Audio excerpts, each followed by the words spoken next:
So my name is Olivier van Calster. I've been the general manager for StockX Europe for just over a year. Actually, only about a year and a bit ago, there were no UK and European employees for StockX, and I'll tell you a little bit about that story. Really glad to be here and to sort of share our experience. The brief was make it very specific, practical, tangible, our learnings, and so there's a lot of that. But if there's anything that I can help with afterwards in terms of answering questions, I'd be very, very happy to do that. So. About a year and a bit ago, actually in the summer of 2018, I was sitting in my parents-in-law's living room in Hampshire in England, and my wife's sister was visiting from New Zealand with one of her kids, a 15-year-old boy called Nick, who was, as you'd expect, in some sort of family gathering. He was bored out of his mind. He was sitting in the back end of the room on his mobile, doing whatever he was doing. And we were chatting as families catch up. And I explained that I'd just been back from a visit to the US to meet an interesting company that had just launched about 2 years before that was growing super fast and was interested in bringing me on to help launch Europe for them. And I mentioned this company called StockX in Detroit. And at that point, Nick, the 15-year-old in the corner, bored out of his mind on his mobile, suddenly raised his head and went, StockX? Did you say StockX? I said, yeah, I've just met them. I've met the founders, potentially going to work with them. And he rushed across the room, brought up the StockX app on his phone and said, I can't believe it because my friends and I are all on StockX. We love it. It's the most amazing app. I can't live without it. And that absolutely blew my mind because this was a kid who lived in Arrowtown, which is a small town on the South Island of New Zealand, right? StockX at the time was a 2-year-old company that not even started doing any sort of international outreach. It was just a US business. And this kid of 15, living in a place that's not even on the map here, just was absolutely ecstatic about StockX. And that was an absolute proof to me that this was a business with a phenomenal product market fit, a phenomenal organic demand, and we had a great opportunity to take it to the world, which got me really excited. So fast forward, a month or so after that, I started September 2018 with my good friend and colleague Derek, who's over there at the back. Say hi. We've had an amazing story over the last year and a bit. So let me start by explaining a little bit what StockX is, for some of you, who may not be totally into, sneakers, etc. So StockX is a consumer marketplace which is founded on the principles of the real kind of financial stock market, if you will. So what happens is, if you're a buyer, you place a bid for any of those shoes that we sell or any other items of clothing or other items that we sell. You state how much you're prepared to pay. In this example, $320. On the other side of the marketplace, sellers place asks. They just state at what amount they are prepared to sell that same item. And think about that across thousands of SKUs, across all the sizes, at any point in time, bids and asks just fluctuate in the marketplace. Every time a bid and an ask match, a trade is recorded on the marketplace. So using that stock exchange mechanism to fix the price at any point in time, that's sort of uniqueness number 1 of StockX. Uniqueness number 2 is once that trade is recorded, the item will be shipped by the seller to one of our authentication centers. To be authenticated, is it legitimate? Is it the right size? Is it the right condition? Everything is traded brand new in the box with the accessories. Only then, when we validate that the item is exactly as expected, do we release the item onto the buyer and the funds onto the seller.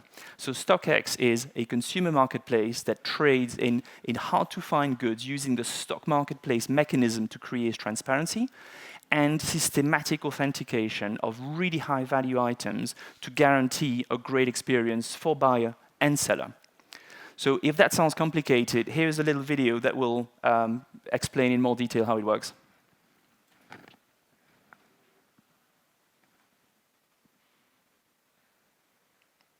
Meet Andre.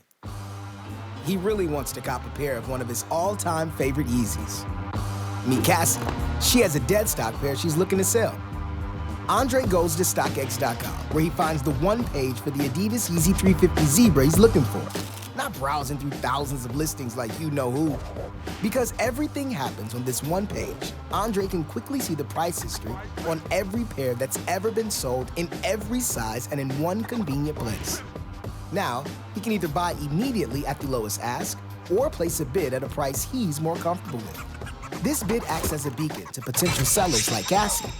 On StockX, there's no need for her to take flashy photos or write up a witty description about the shoes. Cassie can sell them now to Andre at his bid, or she can list them for a little bit more cash at an ask that she's comfortable with. When their bid and ask connect, the real fun begins. Cassie drops the invoice in her sneaker box and ships the shoes out to one of our authentication centers using the prepaid shipping label we already sent her via email. Once we make sure the shoes are 100% authentic, StockX ships Andre his new pair of Yeezys and pays Cassie for making the sale. StockX. Now you know. Thank you. So hopefully that makes sense. The business launched 3 and a bit years ago in Detroit, Michigan, and went from 0 to $1 billion GMV in the space of 3 years, which is just an insane rate of growth. Back in that summer of 2018, when I went to Detroit, what the folks who launched StockX had realized is that there was a ton of organic traction outside the US. It had been created as a US-focused marketplace, all the prices in dollars, shipping within the US, but we saw a lot of interest from outside the US. And in the fourth quarter of 2018, when we just sort of got started there, we saw 700% year-on-year growth for international orders, which then ended up representing 25% of the total. Just that organic traction from outside the US. So the challenge that I got given with the sort of the core launch team was, how do we tap into this opportunity in Europe? So what we did to start with was pretty simple. Within a space of literally of a few weeks, although the engineering work behind it took a little bit longer, we did 3 pretty simple things. We launched an initial localized experience for Europe, something pretty simple actually, just show the prices in euros and in pounds, launch an initial authentication center in Europe just to feel local and to have that sort of confidence that this was not just a US business, and start to dial up the marketing and the PR a little bit, just focusing on the UK to start with. So the response we got from that was absolutely phenomenal. On the left-hand side, you see a screenshot of a post that was made the day we launched that very first localization. So if you can't quite see it, at StockX, you beautiful human beings, just with a screenshot of our currency selector. And I think that beautifully captures the hallelujah moment of our users who said, yes, finally, I'm able to transact in currencies I understand. And on the right, this chart shows the response of the buy and sell side in Europe to this initial localization. So buy-side trades in the space of 3 months grew by a rate of 4x between September and December. Sell-side trades responded even more strongly by a rate of about 7x. So that really validated our hypothesis that there was really strong pent-up demand in Europe. So beginning of 2019, beginning of this year, we needed to say, okay, first phase of launch, super successful, great traction, great acceleration. What do we do now? And we ended up working out basically 4 key priorities for the business to continue to grow in Europe. The first one was to deal with import duties. I'll explain in a moment what it means, because it ended up being a really thorny problem for us. And the second one is aim to deliver a truly localized experience. It's not good enough just to have, prices in pounds and euros. There's a lot more to do to sort of deliver a great experience to European customers. Third one was, wow, we're going to need a bigger authentication center. The first one we launched was big enough, but we knew that if we had anything like the ongoing traction that we'd seen in the Q4 of 2018, we're going to need more capacity. And the fourth one was basically really sharpen our go-to-market and expand it to a number of other countries. We really had focused until then to the UK. So let me go through each of these one in turn and give you a little bit of a sense of what we did, some of the challenges that we faced. Import duties is one that will sound a little technical, but bear with me.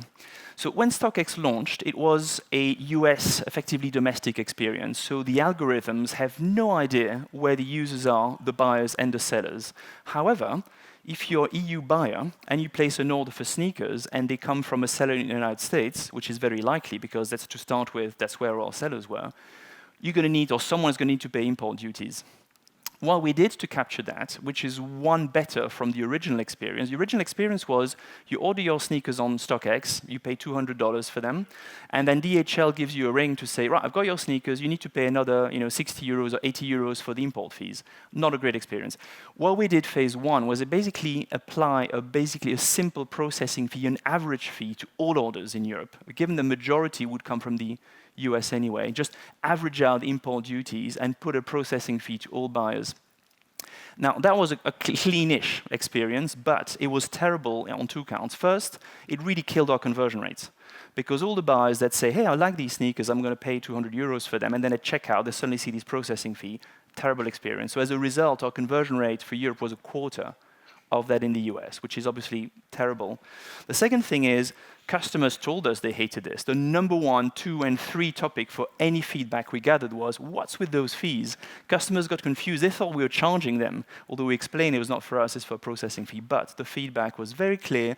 This is really not helping us. We don't like this. They're still buying, but at a much lower rate and with much less kind of a buy-in to the experience that we wanted. So our mission was to try and fix that. And this is how we did it. The table at the top gives you some sort of fictitious asks for a particular product. So remember, different sellers will state the price at which they are ready to sell an item. And here we have 5 sellers. Some of them are in the EU, one is in Asia, one is in the US. They all have different asks. Our algorithm will say, right, the lowest ask, the best price for this shoe is in this case 100 euros. We'll apply a processing fee, and the trade gets recorded at 120 from a seller in the US. Straightforward. That's the example I described. Processing fee, customer is a bit unhappy, but if they're happy to buy the shoe at 120, that's okay. But we know it's not great. Conversion rate's poor, customer experience is poor. So what we did, and that's described in the lower the lower side of the slide, exactly the same sellers, exactly the same asks. We remove the processing fee altogether, and our algorithm in real time will spot, hey, this is an EU buyer, the seller is outside the EU, we're going to add a specific amount for duties, and our algorithm will calculate the best price based on that.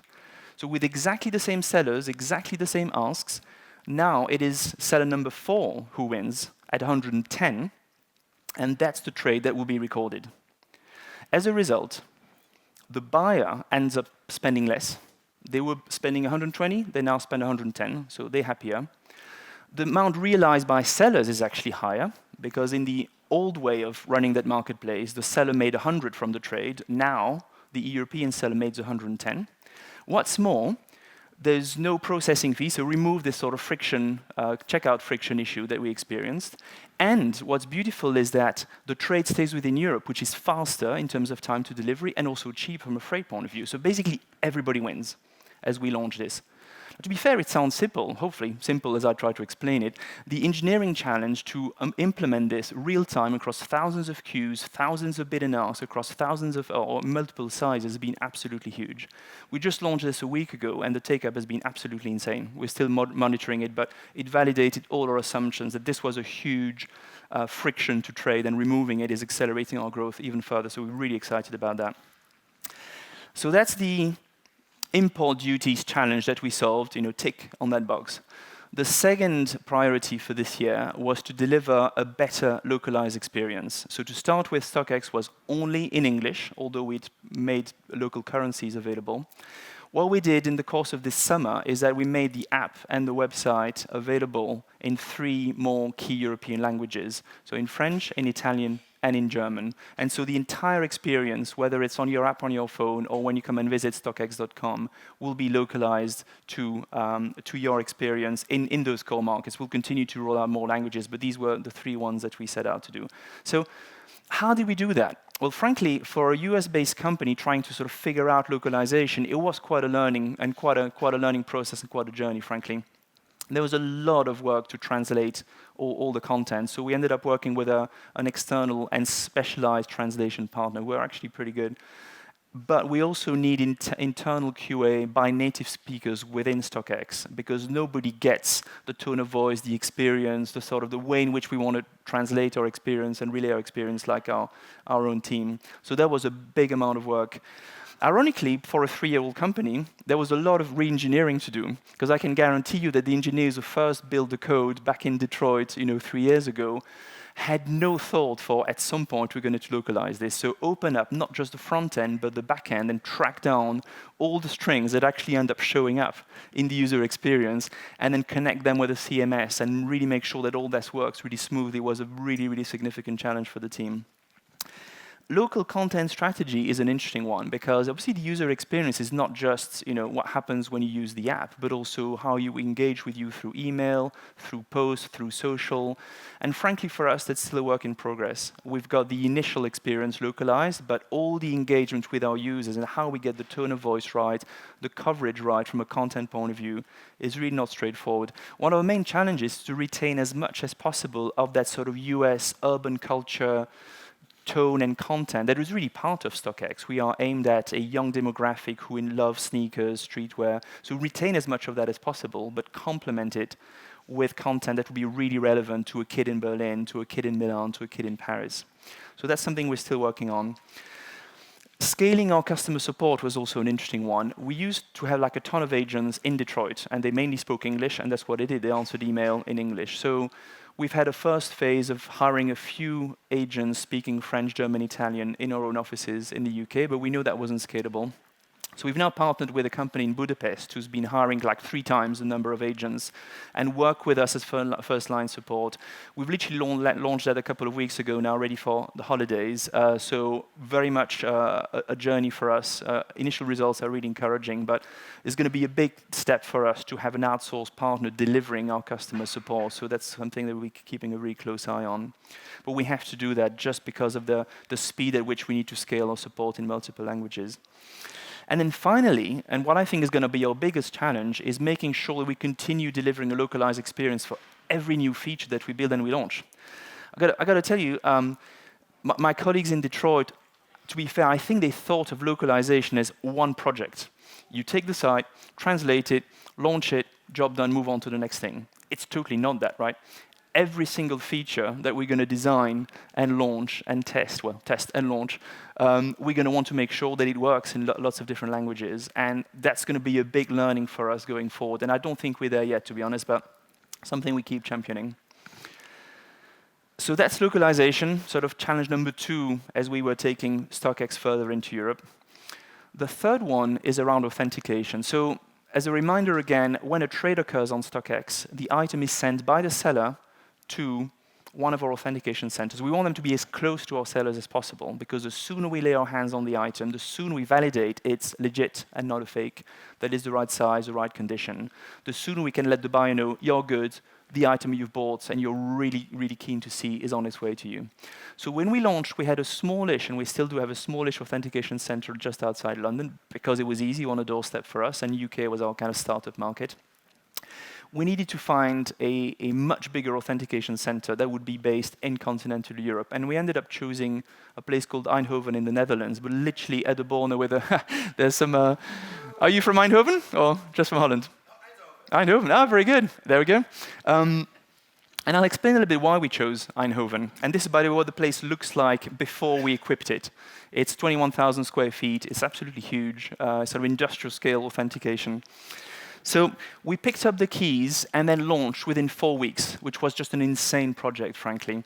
How we chose Eindhoven was basically pretty simple. Our initial research... Is it okay? Quick announcement. You don't need to rush to any of the other stages, because all the stages are running 10 to 15 minutes late. So you can actually listen until the end, because I just see people rushing out. So all stages are kind of 15 minutes behind, and the break is going to be shorter afterwards. Okay. Awesome. It's worth saying. Hang in there.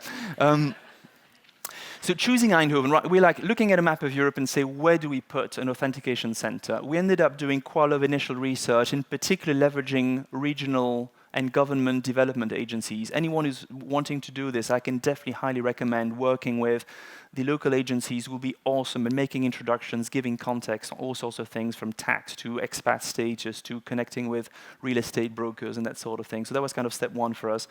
We ended up doing a number of field trips, because what we needed to validate was, 1, that the locations were suitable for our needs from a technical point of view, but also, and importantly, that the location was suitable in terms of hiring authenticators.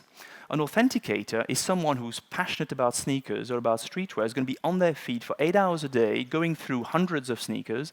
They need to know their stuff. They need to be passionate about it. So we needed somewhere with logistics and freight capabilities, as well as with a great urban culture and great opportunities for kind of really engaging with us and be passionate about the product. So we found that in Eindhoven for sure. Then, of course, as you'd expect, we did some detailed cost modeling around freight costs and expedition costs, time in transit, etc. And then the launch itself was just bringing a Tiger team from the US, from our UK operation, and just basically blitz it over a few weeks, which was a real success because we launched within a week of our initial target, ready to scale up and ready to sort of take on the growth in volume that we're expecting. The last topic is really kind of go-to-market. And there, I mean, I could go on forever, or I could just sort of keep it quite concise, which is that it's a phenomenal learning for us to take an experience like StockX and really make it resonate in a local market, not by turning up with sort of big shoes and sort of American language, etc., but just understand how we communicate with the local scene. So one thing has been essential that I did from the beginning of the year was to bring in local market owners who understand the market, speak the language, understand the culture, and they've been fantastic in helping us getting it right. So we've put a lot of communication. We've run a number of events kind of to bring StockX, in real life, if you will, into locations that we're targeting, who are all the kind of urban centers you'd expect: Berlin, Cologne, Munich, Paris, Milan, Rome, Naples, all these places where the urban kind of demographics really resonate as far as StockX is concerned. What's next to finish? We're super excited about the opportunity to grow StockX in Europe. I think we're literally just at the beginning. The changes that we've made in terms of localization, in terms of removing those import duties, are really releasing a bunch of handbrakes, frankly, on the growth of the business. What's particularly exciting, we're also figuring out how to bring this purely digital experience into the real world. This picture is a picture of a retail experience we are testing in Soho in central London, which combines very experiential content, showcasing awesome products, acknowledging the culture that StockX is built on, with some very practical aspects, like sellers can come and drop off their items, get them authenticated very quickly. So we can have some fun sort of playing with digital meets in real life and go the other way to kind of traditional retailers who sort of figuring out how to do digital. We're kind of exploring how to come in real life. So with that, I'll just sort of close by saying super excited by what we've accomplished over the last year or so with StockX. A ton more to do, and it's going to be a phenomenal ride. So thank you for your attention. If you have any questions, very happy to answer those. Big hands for Olivier. Thank you for sharing. That was indeed super impressive of how you actually managed to kind of grow Europe as an audience, I would call it. Other questions? We can take two before we will hand over to Celia, who's going to tell us more about Rated People then. Hi, great presentation, by the way. I had a question about your shipping. How long does it take on average from an item to go from seller to buyer? Did you ever think that it's stopping off at your authentication warehouses would create long shipping times that would erode kind of customer experience? Obviously, you have Amazon that does 2-day shipping and things like that. Was that ever a concern? It's 100% one of our key priorities to accelerate this sort of trade to delivery. It's currently 8 days, and the reason for that is the seller has 2 days to ship. It takes about a day to reach us. We authenticate same day, and it takes up to 2 days to get to the buyer. We're working on a ton of things to try and accelerate that. Some of them pretty straightforward, others very complex. But you're absolutely right. A lot of customers' expectations are set for very fast delivery. We're lucky that our items are so hard to find and they're priced so competitively, thanks to the marketplace dynamic, that people are prepared to wait. But we can't take that for granted. So we're going to shorten that very aggressively. More questions? Hello. One question is, what kind of organizational structure you had to create here in Europe? What functions are still in US, and what functions you invested a lot here? Yeah, great question. Again, one that I could sort of go on forever, and I won't, promise. I chose not to talk about the organization side here, but just in a nutshell, for the time being, all product engineering and some marketing functions are based in the US. In Europe, we've had, obviously, all our authentication operation experience. We've had kind of marketing strategy and some delivery around all the local content, delivery, etc. So it's been kind of, we've been the sort of searchlight and the brief and the kind of the drivers of localization, with all the kind of the heavy lifting from a technical point of view done in the US. That's about to change, but for phase one, that's how we organize it. Thank you, Olivier. Let's give him a big hand again for sharing. Thank you.